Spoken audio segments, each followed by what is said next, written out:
Studios. Channing Frye is coming to us from the comfy confines. Oh, we got an echo. Of Portland. Perk will be joining us. I have been told he is on television somewhere, but he did tell me that he would be here. Yeah, he's on TMZ. Ooh!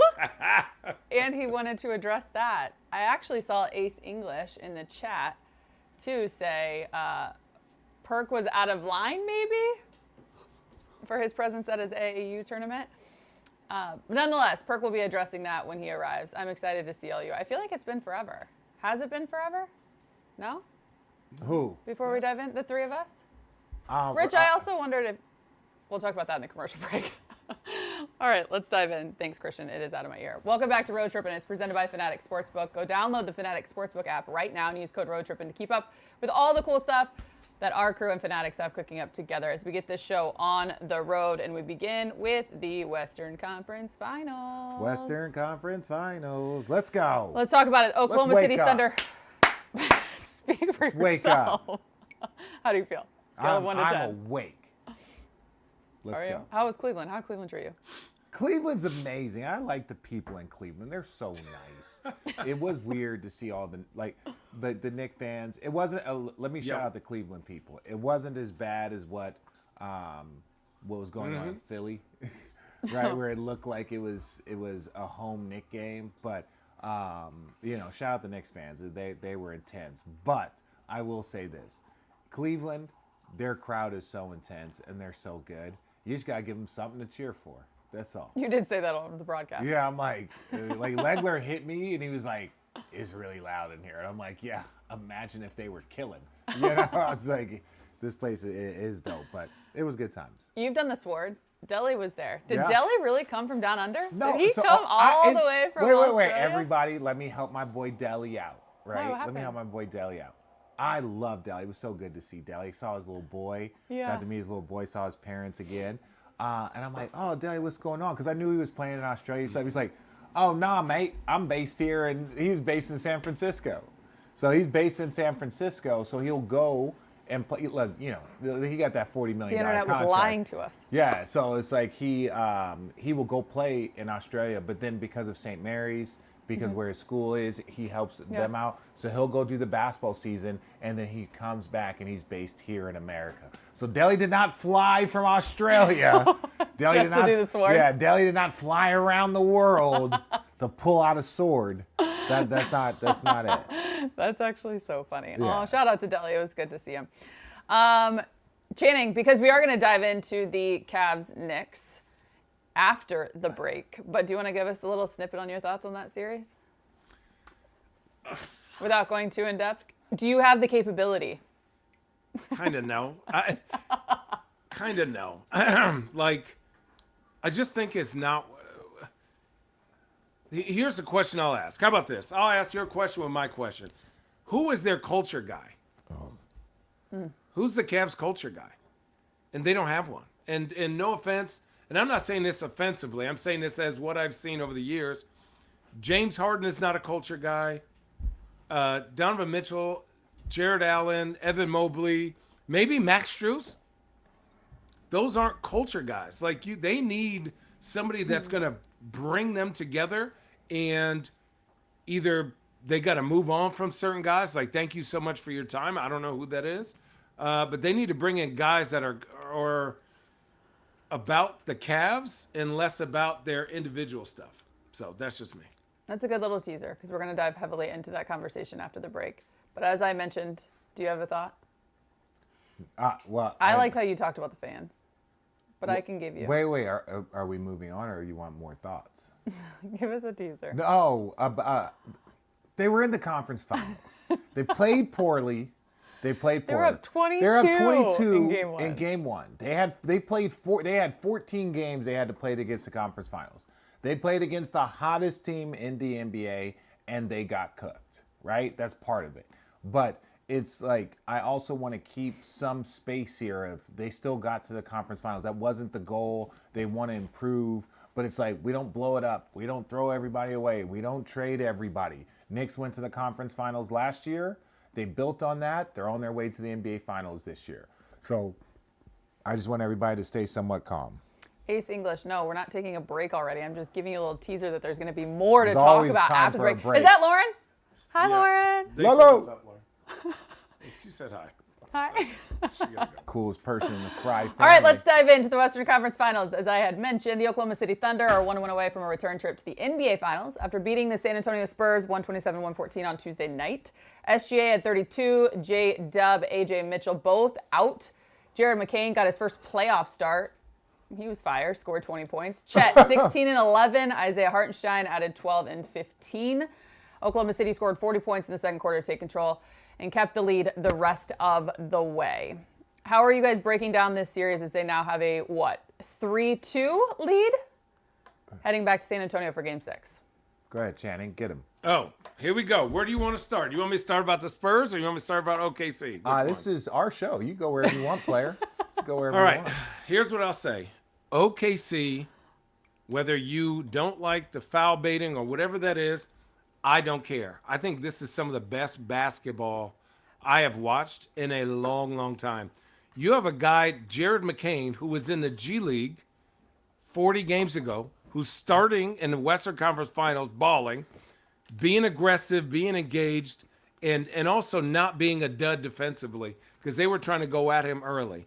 You have a guy, Hartenstein, who didn't really play game one, comes out, and now is getting, what did he have, 14 and 16, 14, 17, and is making Wemby's life miserable. You have guys that haven't really played coming off the bench, giving you a solid 8 points defensively. To me, Alex Caruso shooting like vintage Steve Kerr. Everything that I've seen from OKC is that, yes, they don't have the best player. They are a better team, is what I saw last night. We're just saying last night. OKC last night was a better team, and they can go to their bench and go get reliable, if not better than reliable players that are ready for that moment. San Antonio, if Wemby plays to his capability, last game he didn't. Yeah, totally. It could be foul trouble, it could be this. Wemby has the ability to be the most dominant player on the planet. And he's probably that, let's say, half the time. Defensively, he is. Offensively, and the impact on that side, I loved his leadership last game. I loved how his team responded to his leadership. But, you know, they're the defending champs for a reason, right? Like, it's their team, their infrastructure, their GM, Sam Presti, right? Bringing in Jared McCain, being able to spot who we can get that can help us. Like, where would they be without Jared McCain right now? And so when you look at this, it's like, I don't know who's going to win this series. I know that the winner of Game 5, when in a series tied 2-2, that's a very big advantage. They got 2 games to win one. OKC does. But I can see San Antonio winning Game 6 and forcing a Game 7. I can see Wemby having one of those moments in a Game 7. You guys had to win 5, 6, and 7. I had to win 5, 6, and 7 against a defending champ. So we've done it before. But I think this is a great series. I think what's cool about this is that they had a battle in the regular season. OKC got dominated in the regular season, but the playoffs are different. There's a physicality that is different. There's an intensity that's different. And make no mistake, last year OKC went to 7 against Indiana, 7 against Denver. So this is a battle-tested team. So if these boys got to go 7 against San Antonio, half their roster has played in multiple Game 7s already, including in the NBA Finals. So that's where I give the slight advantage to OKC, but San Antonio's been playing outstanding. And these two teams, they're going to be battling a long time. This isn't a shot at Wemby. We have watched what he's had to absorb from a physical standpoint the entire postseason, right? It's been especially highlighted. Is the physicality weighing on him? Has to. They're playing old school. Richard knows this. They're playing old school 2000s basketball where, like, if you get past half court, they're like, nope, you got to walk us down to your spot. Wemby doesn't have that weight on him yet, that strength on him yet. Even when they run that high screen and roll and Hartenstein steps off his body, if you notice, the next guy over completely leaves his man and chucks Wemby in the chest. to keep standing him up. So he has to learn, and the Spurs have to learn. They have to be patient. They want to run and get downhill, but at times you got to play that half court basketball and get your big fella the ball in a place where he could be successful, and not just look at, oh, well, Hartenstein's not down there, let me go 4-on-4. So for me, it is a learning thing, and that is one thing about the difference between OKC. They make quicker adjustments during games, where the Spurs are great because they're young at making adjustments in between games. So I think the Spurs win this game. I think it goes 7, and then, hey, game 7, it is what it is. Perk got that new Beijing. You got your chaperone over Speaking of big fella. Nope. Look at that. We Can't hear you yet. We can't hear you. Anyway, Leave it to Perk, though, the only one that does show up to a road trip episode with chaperones. Yeah, he had to. With security guards. Yeah. Anyway, Perk, you keep figuring out. You get the IT boys behind you working it out. The IT boys? The IT boys. Like, shout out the IT boys. Is that a movie? No. But what were we talking about? The Wemby physicality of Wemby. Okay. Not gonna lie, I've had a lot of nostalgic moments here in the last week or so. Oh. No, it's okay. We can hear him, but he's gonna. We do got you now, Perk. No, I don't think we got him. Say thank you to your crew. Appreciate you. I mean, hey.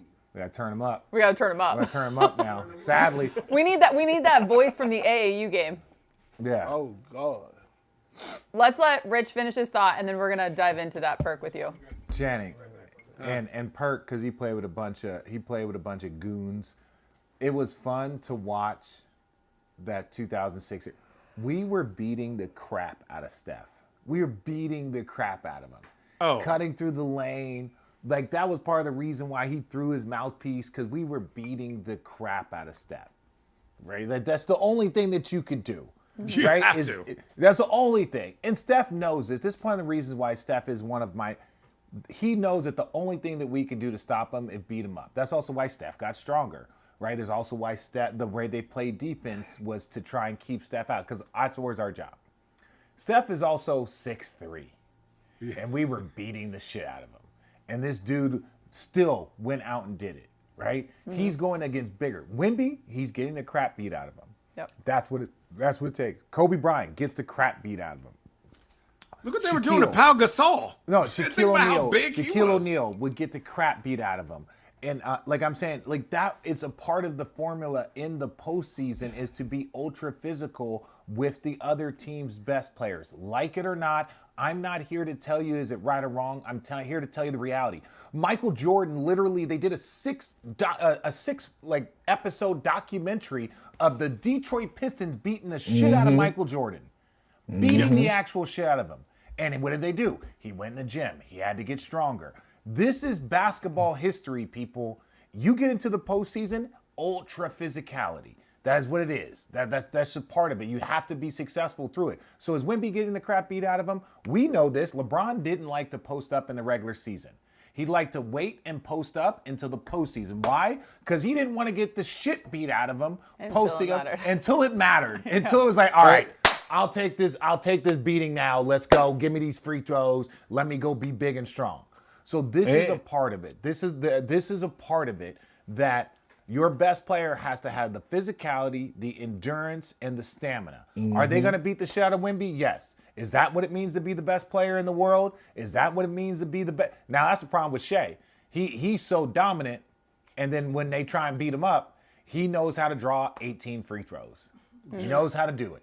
Oh, that's an interesting conversation. Yep. And on top of that, a little thing is this, right? Like, people make fun of the videos that's circulating in the summertime of SGA working out, but it's a real thing. Like, trying to make a championship run, trying to get a championship, y'all know this, you have to do a lot of little things. A lot of little things. Are you gonna go that extra mile? Are you gonna go that extra mile for us? Hey, you know what? I'm at home. We got 24-hour access to the facility. I'm going to go back at night and get in the cold tub for an hour. Or I'm going to call my trainer and get more treatment. Or I'm going to wear my compression tights on the plane to make sure my leg's there. or you know what? Hey, instead of leaving the day before the game, we're going to leave. If the Spurs win on game 6, we're going to be out the night of game 6 and head straight to Oklahoma. When OKC take off, we're taking off as well. Like, that shit matters. Recovery matters, especially for Wemby, because he don't have a reliable number 2 option right now. Like, they depend on him to go out there and get 30 or 40 points to beat this Oklahoma City team. Dylan Harper's not healthy. Fox is not healthy. Stephon Castle has the assignment of fucking guarding SGA, so you can't J-Dub ain't healthy. J-Dub ain't healthy. Shea Mitchell ain't healthy. So it's like, yeah, everybody banged up right now. Everybody but banged I'm saying, up. but that's why the role players in games 4 and game 5 has been the deciding factors in these games because they play better at home. You brought up an interesting, this is kind of a sidebar, but an interesting conversation. I think, I'm not comparing the two, but stylistically, to have to game plan and guard against, which would you rather? Because you guys lost a lot of sleep guarding Steph Curry to defend either Wemby or Steph. Oh, I'd defend Wemby any day. Yeah. Over Steph. No offense. Yeah, give me Wemby. Yeah, give me Wemby. Really? 100%. I thought you were going to say Steph or Shea. I was like, No.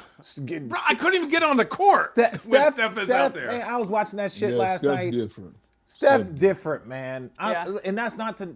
Steph is one of the greatest of all time. Everybody's different. But if you told me which one is harder to game plan currently, now eventually, Wemby could be up there with the greatest to ever do it. Right now, from what you see, you don't want to see I think the Steph. conversation came from the physicality that both require to have to try and slow down, right? This So is you're the- seeing it with Wemby, and we know what you guys had to do. You had to be physical with Steph when you could catch him. When you can catch up to him. When you If can you can catch catch up up to him. And he had this other little all those light-skinned dude screens- next to Yeah. him that you were chasing around also. That was doing the exact same thing. And it's like, hey, the greatest shooters of all time. Who's his teammate? I don't know. Maybe the second best shooter of all time. I would take Wemby over Steph because Steph will drain your energy. He'd be running 5 to 10 miles a game. Yes. Yeah, If you make a mistake on Steph, your teammates his teammates succeed because of their motion offense. So like if you make a mistake on Steph, 3 guys run to him, he might not get the shot, but they got 2 guys open behind him. So that's where it's unguardable. With Wemby, you can make a mistake and yes, he gets the dunk, he does it, but it's not as Debilitating. That's a great word. Yeah. I do have a question for you guys. What did you make of him skipping media? Who? Wemby. Wendy skip media. Last night. Post game? Yeah.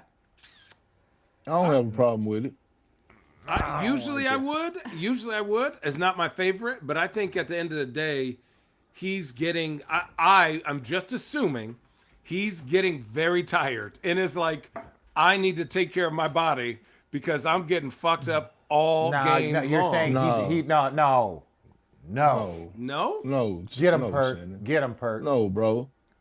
He You don't get to didn't say, do the I'm media. tired, I need to ice, I'm not doing media in the conference finals. He didn't do the media because he was pissed off at himself about that performance. Because Isaiah Hartenstein gave him that work. Now, I will He did say give him this. the belt. Where's the belt? But I Gave will him the say belt. this.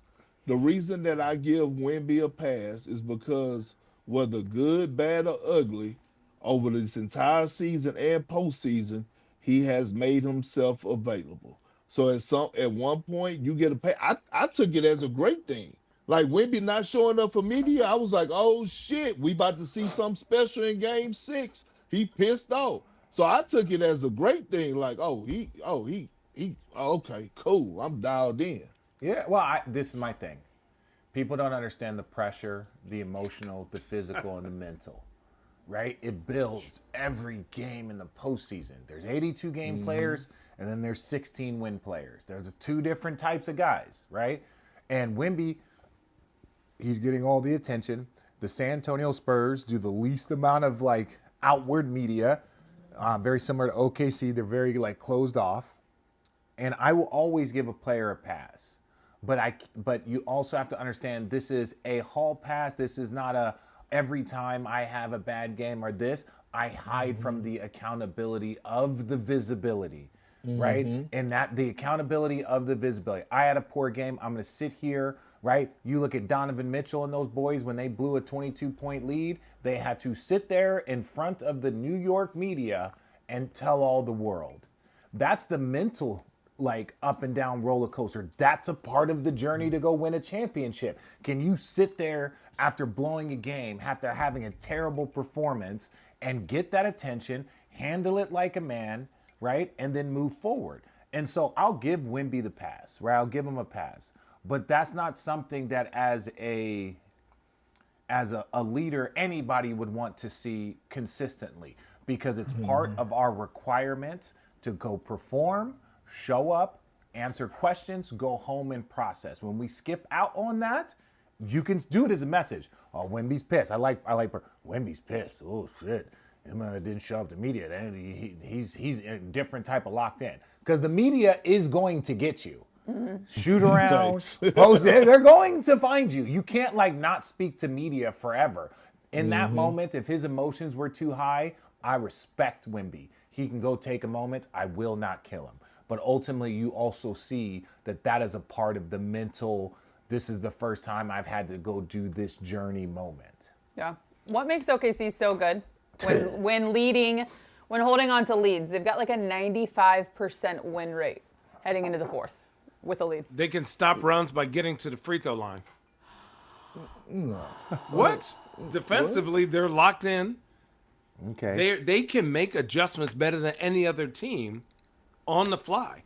They could put a